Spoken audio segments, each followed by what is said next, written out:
नमस्कार साथियों। सहारा का मामला हम लोग लगातार दिखा रहे हैं और सहारा में कई संगठन बने जिन्होंने सहारा निवेशकों की लड़ाई लड़नी शुरू करी और इसमें कहीं से दो राय नहीं। वो संगठनों का प्रयास था, वो संगठनों का आंदोलन था, वो संगठनों ने जो एकजुटता दिखाकर एक बड़ा माहौल बनाया, वो उसके परिणाम थे कि केंद्र सरकार को भले ही चुनावी जुमला बोला जा रहा हो, लेकिन सुप्रीम कोर्ट से अनुरोध करके सेबी से 5,000 करोड़ रुपए रिलीज कराने की बात करनी पड़ी। भले ही वो 5 करोड़ रुपए अभी रिलीज ना हुए हों, भले ही अभी निवेशकों को वो पैसा ना मिला हो, लेकिन एक आंदोलन का एक बड़ा दबाव रहेगा। लेकिन आज की बात करी जाए तो आज वही संगठन, वही पदाधिकारी, वही कार्यकर्ता सहारा इंडिया के खिलाफ भुगतान की लड़ाई पर कम ध्यान दे रहे हैं, आपसी आरोप प्रत्यारोप पर ज्यादा ध्यान दे रहे हैं। और अ, सहारा इंडिया की यदि बात करें तो सहारा इंडिया की एक जो लड़ाई लड़ी है, वैसे तो कई संगठन रहे हैं, लेकिन ऑल इंडिया जन आंदोलन संघर्ष न्याय मोर्चा का नाम एक प्रमुखता से लिया जाता है। अभय देव शुक्ल की अगुवाई में चल रहा यह मोर्चा शुरू से ही विवादित बयान आने लगे, शुरू से ही विवादित जो है इसमें पदाधिकारी हो गए, शुरू से ही विवाद के घेरे में रहा है। यदि बात करें पिछले साल की जंतर मंतर की, तो जंतर मंतर पर अगस्त के महीने में 5 से 8 अगस्त तक एक प्रोटेस्ट हुआ और उसी प्रोटेस्ट से काफी कार्यकर्ता, काफी पदाधिकारी, काफी नेता और काफी आंदोलनकारी इस संगठन से टूटने शुरू हो गए। उस शुरुआती दौर में जो लोग टूटे थे, जो मेरे पास जानकारी है, वो बीके श्रीवास्तव थे, रंगदे बसंती चोला के इंद्रवर्धन राठौड़ थे और जो इंडिविजुअल रूप से लोग जुड़े थे, विजय वर्मा थे,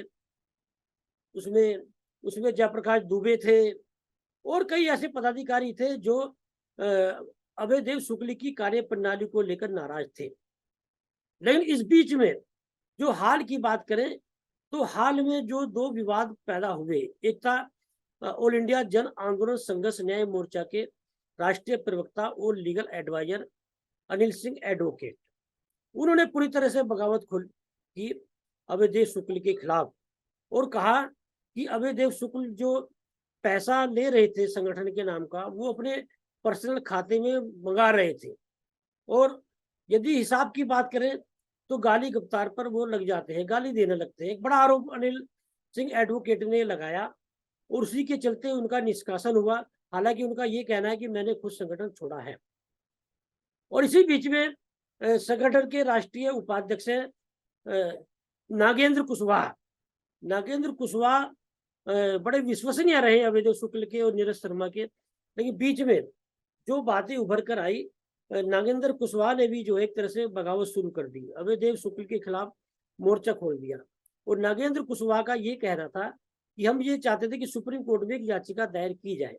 लेकिन अभय देव शुक्ल नहीं सुन रहे थे, पैसे को लेकर था। अभय देव शुक्ल का ये आरोप है कि नागेंद्र कुशवाहा जो है वो आंदोलन के लिए प्रदेश कार्यकारिणी को पैसा नहीं देते हैं और नागेंद्र कुशवाहा का ये आरोप था अभय देव शुक्ल पर,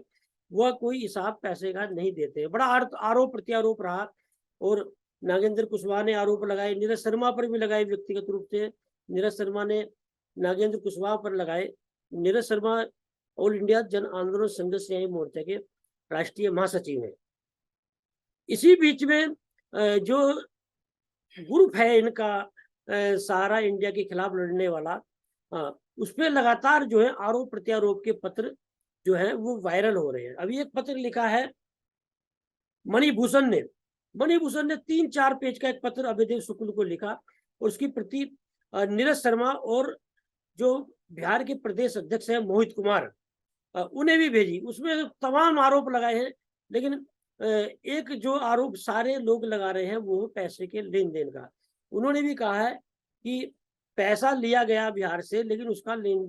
हिसाब देने को कोई तैयार नहीं है। यदि हिसाब मांगा जाता है तो गाली गुप्तार पर उतर आते हैं पदाधिकारी उन्होंने भी अभय देव को पत्र लिखा और अभय देव पर जो है वो गंभीर आरोप लगाए हैं। और बिहार से कुछ बातें ऐसी वायरल हुई पिछले दिनों, वो पत्र के माध्यम से ही हुई, आरोप प्रत्यारोप के माध्यम से हुई, कि बिहार से 20 लाख का कलेक्शन ऑल इंडिया जन आंदोलन संघर्ष न्याय मोर्चा ने किया। और उसमें पिछले दिन ये भी एक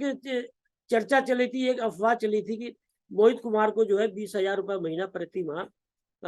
वो वेतन के रूप में दिए जा रहे हैं। उस संदर्भ में मेरी जब अभय देव शुक्ल से बात हुई, अभय देव शुक्ल ने बोला कि जो पैसा किसी प्रदेश से आता है उसका 25% जो पैसा हम उस प्रदेश को रिटर्न कर देते हैं। वो पैसा हमने जो है 25% दिया है मोहित कुमार को, अब वो उसकी सैलरी मान लीजिए, उसके संगठन के खर्चे मान लीजिए, आप किसी रूप में भी ले लीजिए उसमें से। तो बीच में चर्चा ये भी चली कि प्रदेश अध्यक्ष को वेतन दिया जाने लगा ऑल इंडिया जन आंदोलन संघर्ष न्याय मोर्चा में। इन आरोप प्रत्यारोप के बीच में मैं ये कहूंगा कि ये जो संगठन सारा इंडिया के खिलाफ या दूसरी ठगी कंपनियों के खिलाफ खड़े हुए, इनमें पहला विवाद था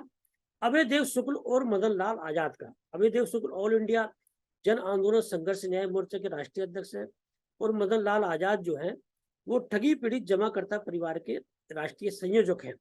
और दोनों का आरोप प्रत्यारोप सोशल मीडिया पर गाली गुप्तार में बदल गया था। और मैंने एक प्रयास किया इसी फाइट फॉर राइट के चैनल पर, दोनों को बैठाकर समझाया और उनका समझौता हुआ। और नोएडा में एक जो कार्यक्रम होने वाला था उसमें मदन लाल आजाद ने आने की सहमति दिखाई उस कार्यक्रम में। लेकिन इसी बीच में अभय देव शुक्ल और मदन लाल आजाद के बीच में कुछ विवाद फिर हुआ और वो विवाद बढ़ता ही गया। मदन लाल आजाद अभय देव शुक्ल का विवाद समझा जा सकता है, दोनों संगठन है, दोनों संगठन की अपनी महत्वाकांक्षा होंगी, दोनों नेताओं की अपनी महत्वाकांक्षा होंगी। यदि ऑल इंडिया जन आंदोलन संघर्ष न्याय मोर्चा में आपसी विवाद है और लगातार पदाधिकारी टूट टूट कर जा रहे हैं और वो राष्ट्रीय अध्यक्ष पर आरोप लगा रहे हैं, ऐसे में ये प्रश्न उठता है क्या बैठकर इन मामलों को सुलझाया नहीं गया या सुलझाया गया नहीं, सुलझाने का प्रयास हुआ तो सहमति बनी नहीं। कुल मिलाकर ये है कि ये जो आरोप प्रत्यारोप का दौर जो चला है ऑल इंडिया जन आंदोलन संघर्ष न्याय मोर्चा में या दूसरे संगठनों के बीच में, यह आंदोलन को नुकसान पहुंचा रहा है। हो सकता है एक दूसरे की, देखिए मैं एक चीज बता दूं इस कार्यक्रम आरोप प्रत्यारोप के मामले में, निश्चित रूप से चंदा आता है किसी भी संगठन में, लेकिन हमें एक पक्ष ये भी है कि कोई भी कार्यक्रम होता है, कोई भी प्रोटेस्ट होता है, कोई भी संगठन चलता है, उसमें खर्चा लगता है। हाँ, ये बात है कि चंदे का जो लेन देन है, चंदा जो लिया जा रहा है, पैसा जो आ रहा है, उसकी पारदर्शिता होनी चाहिए। यदि संगठन का कोई पदाधिकारी उसका हिसाब मांगता है तो जो नेतृत्व करता है उनका फर्ज बनता है कि उन्हें संतुष्ट किया जाए, उन्हें हिसाब दिया जाए। आरोप प्रत्यारोप चलते रहते हैं, लेकिन मेरा इन जो आरोप प्रत्यारोप का दौर ऑल इंडिया जन आंदोलन संघर्ष न्याय मोर्चा, अनिल सिंह एडवोकेट, नागेंद्र कुशवाहा, अभय देव शुक्ल, नीरज शर्मा, मोहित कुमार, ये दूसरे जो पदाधिकारी हैं उनके बीच में चल रहा है। क्योंकि मैं बोलना नहीं चाहता था, लेकिन इस कार्यक्रम के माध्यम से मैं बोल दूं, जितना प्रयास आप लोगों ने किया है इस आंदोलन में, जितना प्रयास आप लोगों ने एक माहौल बनाने में किया है, उससे कई गुना प्रयास जो है वो मैंने व्यक्तिगत स्तर पर, वो चैनल के माध्यम से रहा हो, वो विभिन्न संगठनों में भाषणों के माध्यम से रहा हो, या एक जो आंदोलन को बड़ा रूप देने का जो माहौल बना, उसमें आज मुझे बोलना पड़ रहा है कि ये प्रयास मेरा भी बहुत हद तक रहा है। और मुझे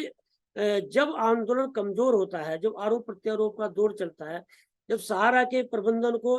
आंदोलन पर हावी होने का मौका मिलता है, या सहारा के काफी ऐसे चाटुकार हैं, ऐसे एजेंट हैं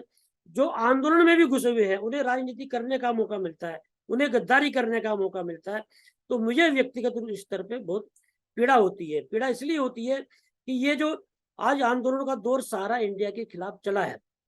ये जो अराजकता के खिलाफ आवाज उठाई गई है, ये दमनकारी नीतियों के खिलाफ जो आवाज इस समय सारा इंडिया के खिलाफ चल रही है, ये आवाज हम लोगों ने उठाई थी सारा मीडिया से। और हमारा प्रयास ये था कि सारे के कर्मचारियों को, सारा के निवेशकों को उन्हें उनका हक मिले, उन्हें न्याय मिले, और वो प्रयास काफी हद तक सफल भी हुआ है। तो मेरा अपील है, अनुरोध है, इन जितने भी पदाधिकारी विभिन्न संगठनों के हैं, आरोप प्रत्यारोप तत्काल रूप से बंद किए जाएं। आप किसी भी संगठन से जुड़े हुए हैं, आपका कुछ भी महत्वाकांक्षा है, किसी ने कुछ भी गलत किया है, वो संगठन का मामला है, संगठन के लोग बैठ के सुलझाएं। और अभय देव शुक्ल से मैं भी व्यक्तिगत अपील करना चाहूंगा कि साथियों, अभय देव हमारे पुराने साथी हैं, मेरा बड़ा सम्मान करते हैं, और इस कार्यक्रम को देखेंगे तो वो ध्यान देंगे कि अभय देव भाई, यदि आप पे आरोप प्रत्यारोप का दौर चल रहा है और आप पे उंगली उठ रही है, आप संगठन के राष्ट्रीय अध्यक्ष हैं, यदि किसी ने संगठन छोड़ भी दिया है तो कहीं ना कहीं आपके प्रति उनके मन में निष्ठा नहीं होगी। आप ये पारदर्शिता लाइए संगठन में। संगठन ने बड़ा मुकाम हासिल किया है, चाहे वो ठगी पीड़ित जमाकर्ता परिवार हो मदन लाल आजाद का, चाहे ऑल इंडिया जन आंदोलन संघर्ष न्याय मोर्चा अभय देव शुक्ल की अगुवाई में चल रहा हो, चाहे अखिल भारतीय जल कल्याण मंच जो है वो चल रहा हो अमन श्रीवास्तव की अगुवाई में, तो अमन अनिल सिंह एडवोकेट की अगुवाई में, ये जितने भी संगठन हैं, आरोप प्रत्यारोप छोड़कर, ठीक है, यदि आप लोगों की विचारधारा नहीं मिल रही है, आप लोगों के आपस में विचार नहीं मिल रहे हैं, आप अलग अलग लड़िए, लेकिन आरोप प्रत्यारोप का दौर छोड़कर अपनी लड़ाई लड़िए, और हो सके तो संगठित होकर लड़िए। क्योंकि ये जो सारा इंडिया की जो लड़ाई है, हजारों एजेंटों ने दम तोड़ दिया, उनके परिजन बहुत परेशान है, कोई अपने बच्चों को पढ़ा नहीं पा रहा है, कोई किसी का घर का खर्चा नहीं चल रहा है, कोई मानसिक रूप से बीमार हो गया है। तो ये संगठन जो चल रहे हैं, इन पे निवेशकों ने विश्वास किया है, कर्मचारियों ने विश्वास किया है, तो इन्हें उस विश्वास को कायम करते हुए, उस विश्वास पर खड़ा उतरते हुए आगे बढ़ना चाहिए, क्योंकि 2 लाख करोड़ से ऊपर का भुगतान है निवेशकों का। और इतना ही नहीं, जो कर्मचारियों को सैलरी नहीं मिल रही है सहारा में, उनकी लड़ाई भी हमें लड़नी है। तो अपनी मजबूरियां होती हैं लोगों की, और ये जो दमनकारी नीति सहारा में चली है, निश्चित रूप से उसके खिलाफ बड़ा मोर्चा खुला है। और जब ये जीत तभी पूरी मारी जाएगी जब सारे निवेशकों को पैसा मिले, कर्मचारियों को मान सम्मान और उनका अधिकार मिलने लगे, और सुब्रत राय खुले मंच से स्वीकार करें कि मेरी गलती हुई है, मैंने जिन लोगों ने संस्था को आगे बढ़ाया उन्हें मैंने नुकसान पहुंचाया, विश्वास नहीं किया, और मैंने चाटुकार चापलूस लोगों को बढ़ावा दिया है। यदि सुब्रत राय अभी भी किसी खुले मंच से आकर ये स्वीकार कर ले, तो मेरा दावा है, जितने लोगों ने भी मोर्चा सुब्रत राय के खिलाफ खोल रखा है, वो, क्योंकि सुब्रत राय के प्रति कितनी सुब्रत राय ने उन लोगों से ठगी की हो, जो कितनी जालसाजी की हो, लेकिन एक संस्था के चेयरमैन के होने के नाते जितने भी आंदोलनकारी हैं, अभी भी कहीं ना कहीं निष्ठा है। लेकिन सुब्रत राय को आगे आकर खुले मंच से, चाहे वीडियो के माध्यम से बोले या किसी चैनल पर आकर बोले, उनका अपना चैनल है, माफी मांगे निवेशकों और कर्मचारियों से, मुझसे गलती हुई है। और आज देख लेना, यदि सुब्रत राय ने आगे बढ़कर अपने कर्मचारियों और निवेशकों से एक बार आकर माफी मांग ली और उनसे बोला सारे लोग आइए, हम फिर से सारा को खड़ा करेंगे, आज मैं दावा कर रहा हूं कि यदि सुब्रत राय ने जिस दिन माफी मांग ली निवेशकों और कर्मचारियों से, और जिस दिन उनके मान सम्मान और अधिकार पर ध्यान देना शुरू कर दिया, सारा फिर से फलीभूत होने लगेगा और फिर से ही वही मुकाम हासिल करेगा जिस मुकाम पर था। तो साथियों, कुल मिला के अभी हम लोगों को